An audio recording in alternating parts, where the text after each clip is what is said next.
La antigua Roma es reconocida por sus legiones legendarias y su extraordinaria capacidad para la expansión territorial. No obstante, aunque los triunfos bélicos permitieron dominar el Mediterráneo, consolidar un territorio de tanta diversidad cultural exigía habilidades distintas. Esta complejidad explica por qué numerosos imperios exitosos en la conquista no alcanzaron la longevidad del Imperio Romano. La clave de su permanencia radicaba en la efectividad de sus estrategias colonizadoras, comparables en importancia a su poderío castrense. Desde sus inicios, los romanos implementaron un sistema estructurado y metódico para extender sus dominios mediante el establecimiento de colonias, origen etimológico del término colonización. Estas fundaciones coloniales constituyeron una respuesta ingeniosa y práctica al desafío multidimensional de mantener cohesionado un imperio durante siglos. En este análisis exploraremos los mecanismos y razones detrás del modelo colonizador romano, factor determinante en la famosa estabilidad y auge de esta civilización. Desde sus inicios, la colonización funcionó como eje fundamental de la estrategia romana de crecimiento territorial. Entre los años 338 a.C. y 218 a.C., se establecieron al menos 40 de estos asentamientos. Su propósito central era consolidar el control en zonas recién conquistadas, pues las victorias militares no garantizaban por sí solas la integración plena de los territorios, que frecuentemente mantenían resistencias al dominio imperial.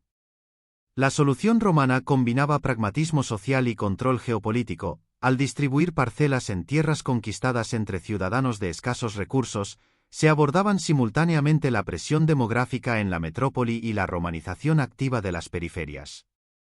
Por un lado, la plebe obtenía tierras para labrar y habitar, por otro, estos enclaves operaban como centros de irradiación cultural, administrativa y lingüística, a la vez que actuaban como contrapeso estratégico ante posibles revueltas locales.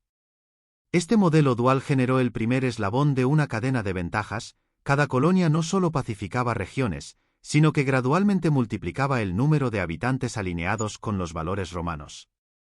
El proceso de fundación, denominado deductio durante la República, seguía un protocolo ritualizado que combinaba elementos religiosos con planificación urbana meticulosa, reflejando la importancia ceremonial y práctica que Roma otorgaba a esta institución. La fundación de una colonia iniciaba con un ritual público que simbolizaba el nacimiento de una nueva entidad política.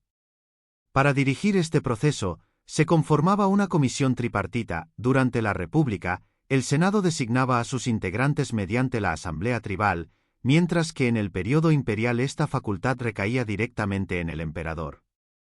En ambas épocas, estos funcionarios eran seleccionados entre las figuras prominentes de la élite romana, incluyendo en ocasiones a excónsules de prestigio.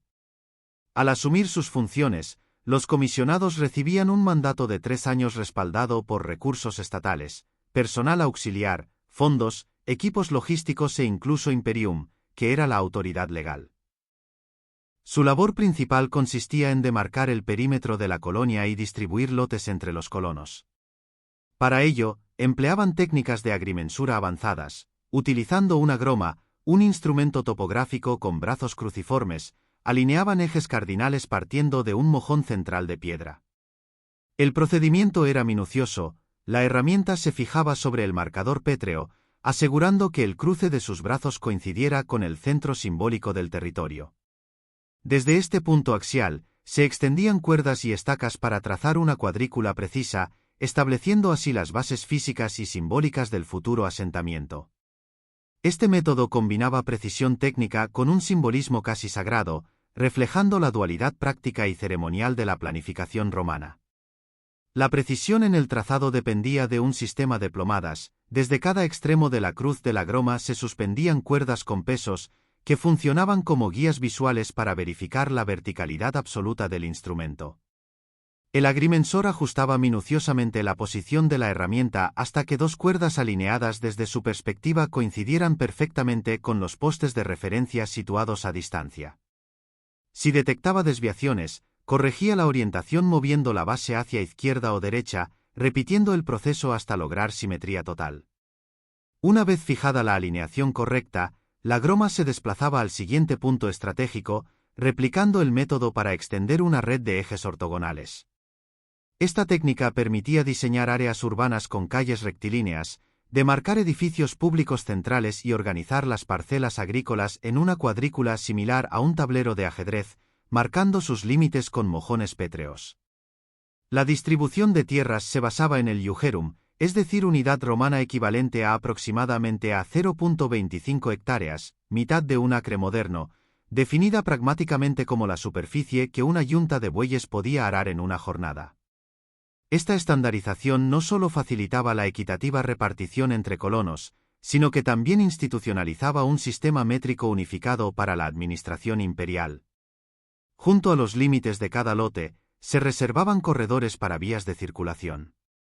Cada colonia se estructuraba en torno a dos ejes viales principales que convergían en el punto central de la cuadrícula, donde se ubicaba el mojón fundacional. Estas arterias recibían denominaciones estandarizadas. El eje este-oeste se conocía como Decumanus Maximus y el norte-sur como Cardo Maximus. Estas vías constituían el núcleo funcional y simbólico del asentamiento, y cada hito fronterizo incluía inscripciones indicando su distancia respecto a estos ejes. Un ejemplo tangible es el hito descubierto en Atenea, colonia fundada en el 131 a.C. por el influyente Cayo Sempronio Graco y su comisión tripartita. La inscripción reza: Cayo Sempronio, hijo de Tiberio, Apio Claudio, hijo de Cayo, Publio Licinio, hijo de Publio Triunviros para demarcar y asignar tierras. Séptimo Cardo. Esto señala que el mojón correspondía a la séptima franja de terreno contada desde el Cardo Maximus. La colonia de Cosa, extensamente estudiada por arqueólogos, ilustra este modelo urbanístico. Su trazado ortogonal, con el decumanus y el cardo como ejes estructurantes, evidencia cómo esta metodología se aplicaba metódicamente, fusionando eficiencia administrativa con un orden visual que simbolizaba el control romano sobre el territorio. Establecida en el año 273 a.C., Cosa ocupaba una elevación estratégica en la costa de Etruria central, a unos 137 kilómetros al noroeste de Roma. La zona, escasamente poblada antes de la intervención romana, fue colonizada tras la derrota de los etruscos de Bulci. Su función principal era asegurar las rutas comerciales costeras. Evidencias arqueológicas revelan que el espacio intramuros, de 13.4 hectáreas, se distribuye así: 25% dedicado a complejos religiosos y el foro, 15% a vialidades, y el 60% restante a viviendas particulares. Diseñada para albergar inicialmente a unos 4.000 colonos latinos, la mayoría residía en parcelas exteriores que abarcaban alrededor de 2.023 hectáreas, 20 kilómetros cuadrados, bajo jurisdicción colonial, manteniendo el núcleo amurallado como centro administrativo y simbólico. Contrario a lo esperado, los terrenos cercanos a las murallas, presumiblemente más valorados, no se asignaban por privilegio, sino mediante sorteo público. Los lotes se distribuían aleatoriamente, extrayendo nombres de una urna cerámica, método que reforzaba una percepción de equidad en la repartición de recursos. Esta práctica subrayaba el enfoque sistemático romano para evitar conflictos y fomentar la cohesión entre colonos. Sin embargo, es plausible que colonos de escasos recursos que obtuvieran lotes privilegiados los permutasen rápidamente por beneficios inmediatos, aprovechando su valor estratégico. Estas fundaciones, emplazadas con frecuencia en zonas conflictivas, incorporaban desde su diseño un componente militar, segunda ventaja estratégica del sistema colonial. La colonia de Cosa ejemplifica esto: su muralla defensiva, de 9 metros de altura y 1,8 metros de grosor, se extendía 1,5 kilómetros, reforzada con torres almenadas que sobresalían 3,6 metros hacia el exterior para optimizar la defensa activa.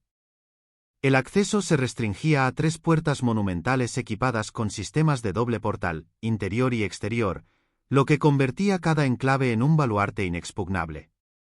Los romanos potenciaban esta seguridad seleccionando meticulosamente la ubicación, preferentemente en elevaciones topográficas como colinas dominantes o en cruces de rutas comerciales y militares, transformando cada colonia en un nodo de control territorial. Esta combinación de ingeniería defensiva y posición táctica convertía estos asentamientos no solo en centros administrativos, sino en verdaderos bastiones disuasorios contra revueltas e invasiones. Estas fortificaciones operaban como escudos estratégicos, retardando el avance de ejércitos enemigos hacia Roma y ganando tiempo vital para movilizar legiones. Sin embargo, para garantizar su eficacia operativa, las colonias funcionaban como microestados con autogobierno limitado. La comisión fundadora no solo trazaba el plano urbano, sino que diseñaba un marco jurídico y una estructura administrativa inspirada en el modelo romano, pero adaptada a escala local. Cada colonia replicaba instituciones metropolitanas, una asamblea ciudadana para decisiones colectivas, un consejo deliberativo, similar al Senado, magistrados colegiados para funciones ejecutivas, y dos duumviri, magistrados supremos, que ejercían roles similares a cónsules. Este esquema otorgaba a los colonos autonomía administrativa para gestionar asuntos cotidianos, combinando control centralizado con flexibilidad local. Este equilibrio entre riesgo y beneficio, tierras gratuitas en zonas fronterizas a cambio de autonomía relativa, explica por qué muchos romanos aceptaban establecerse en áreas conflictivas. Aquí radica el tercer pilar del sistema, la creación de una rivalidad constructiva. Roma incentivaba la lealtad mediante un sistema de recompensas diferenciales, privilegios fiscales, derechos comerciales o ascensos políticos se otorgaban según el aporte militar o económico de cada colonia. Esta competencia regulada fomentaba tanto la eficiencia interna como la cohesión con el poder central, tejiendo una red de interdependencia que fortalecía el imperio. La posición privilegiada de una colonia dependía de su lealtad al Estado romano y de su capacidad para aportar soldados competentes en conflictos bélicos. Aquellas que destacaban en campañas militares no solo obtenían reconocimiento, sino también beneficios materiales y simbólicos para su comunidad. Este sistema generó, con el paso del tiempo, una jerarquía entre las colonias, diferenciadas por sus derechos particulares, marcos legales específicos y el prestigio que Roma les concedía. La distribución de tierras respondía a criterios estratégicos y políticos. Tras la Segunda Guerra Púnica, por ejemplo, se asignaron más de 10 iugera, es decir unos 2.5 hectáreas, por colono. No obstante, lo habitual era que los ciudadanos romanos recibieran 2 parcelas como mínimo, mientras que los colonos sin ciudadanía generalmente aliados latinos obtenían lotes mayores, incluso superiores a 4 iugera. Esta aparente contradicción buscaba evitar que nuevos ciudadanos, al acceder a propiedades extensas, desafiasen el poder de la élite senatorial en Roma. La evidencia histórica revela casos extremos. Algunos plebeyos romanos optaron por renunciar a su estatus ciudadano para adoptar la condición latina, intercambiando derechos políticos por mayores extensiones de tierra en colonias periféricas. Este fenómeno ilustra cómo el sistema colonial equilibraba incentivos económicos con control social, perpetuando la estabilidad del imperio. La condición latina, un estatus jurídico inferior a la ciudadanía romana, permitía a los colonos acceder a mayores extensiones de tierra, aunque implicaba renunciar a derechos políticos clave, el sufragio activo y la provocatio, que era un recurso legal contra abusos de magistrados. Sin embargo, este intercambio no era irreversible. Los latinos podían recuperar la ciudadanía romana si abandonaban la colonia, siempre que dejaran al menos un hijo varón como ciudadano latino en el territorio. Durante la República temprana, el predominio conservador favoreció la fundación de colonias latinas semiautónomas sobre las de ciudadanos romanos. Esta dinámica cambiaría radicalmente tras la Segunda Guerra Púnica, 218 a 201 a.C., cuando el ascenso imperial de Roma transformó su ciudadanía en símbolo de poder y privilegio. El prestigio asociado al título romano hizo que ya no resultara atractivo renunciar a él, por beneficios territoriales, incentivando en su lugar la creación de colonias pobladas íntegramente por ciudadanos de pleno derecho.